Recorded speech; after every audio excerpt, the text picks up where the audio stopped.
Shalom, selamat pagi Bapak Ibu Saudara-saudara. Mari biarlah firman Tuhan pagi hari ini menolong kita untuk terus bertumbuh mengenal Tuhan, bahkan mengerti kehendak Tuhan di dalam kehidupan kita.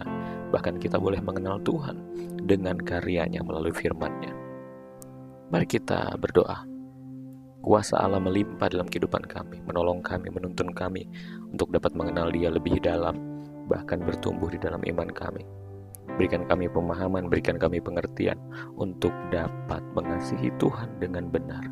Terima kasih ya Roh Kudus atas hikmat-Mu untuk kami dapat mengerti firman Tuhan yang kami dengarkan bersama. Kami bersyukur dalam nama Tuhan Yesus. Haleluya. Amin.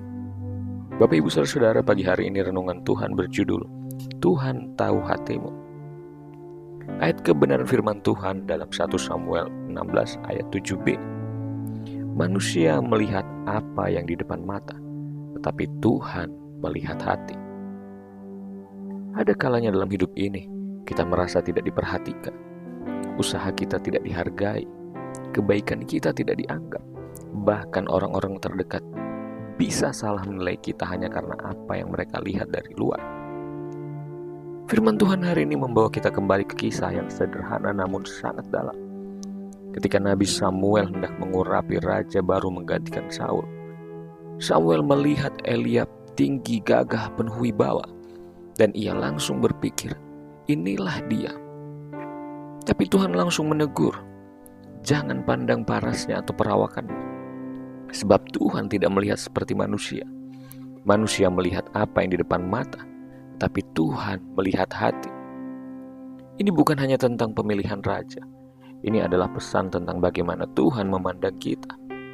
Di saat dunia melihat penampilan luar, status sosial, jabatan, jumlah followers atau cara berbicara kita, Tuhan justru menilai apa yang tersembunyi di balik semuanya itu, yaitu hati kita.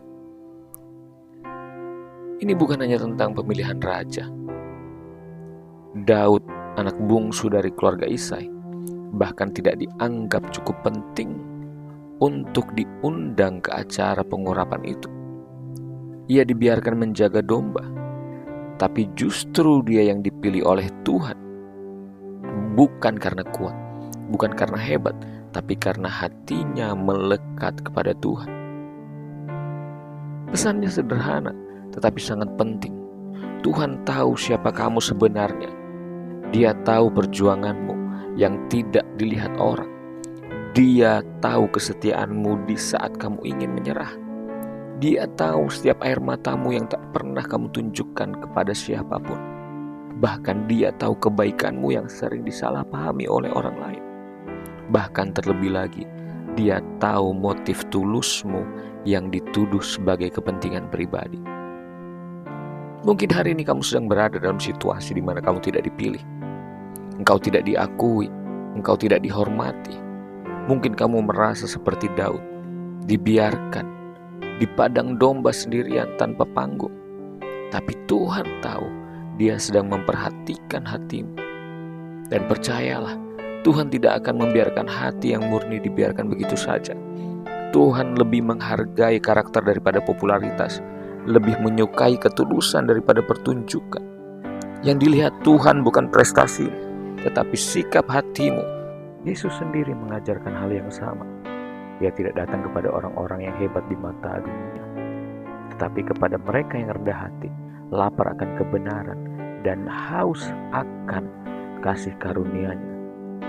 Ia berkata dalam Matius 5 ayat 8, berbahagialah orang yang suci hatinya, karena mereka akan melihat Allah. Periksa kembali hatimu lebih dari penampilanmu. Dunia mungkin melihat kulit luarmu, tetapi Tuhan sedang melihat isi hatimu setiap hari. Tetap tulus meskipun tidak dihargai. Jangan ubah hatimu hanya karena orang tak melihat atau menghargai.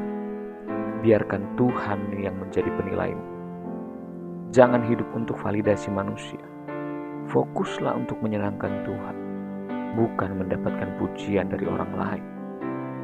Ingat, masa persiapan di padang domba bukan hukuman, tapi sebuah panggung pembentukan untuk engkau. Sama seperti Daud, mungkin kamu sedang dipersiapkan untuk hal yang besar yang akan datang. Tetapi Tuhan mau melihat engkau untuk taat kepadanya. Mari pagi hari ini, jika kau merasa tidak terlihat oleh dunia, jangan kecewa. Tuhan sedang melihat, dan saat waktunya tiba, Dia akan membawa terang atas hidupmu. Dia tidak pernah salah menilai, Dia tidak pernah melewatkanmu. Tetaplah setia, tetaplah murni, dan tetaplah percaya pada Tuhan Yesus. Mari kita berdoa. Ya Bapa, kami bersyukur bahwa kasih-Mu Kau nyatakan dalam hidup kami. Mungkin kami menghadapi situasi yang sulit, kami tidak dihargai, kami tidak dianggap, tetapi oleh karena kasih karunia Tuhan, kami beroleh pertolongannya. Kami percaya rencanamu tidak pernah gagal. Kami percaya bahwa Engkau tidak akan pernah membiarkan kami. Engkau akan membawa kami ke dalam rencanamu, dan Engkau akan membawa kami kepada rencana-rencanamu yang indah. Terima kasih Tuhan Yesus, kami bersyukur. Haleluya, amin. Terima kasih. Selamat beraktivitas, Tuhan Yesus memberkati.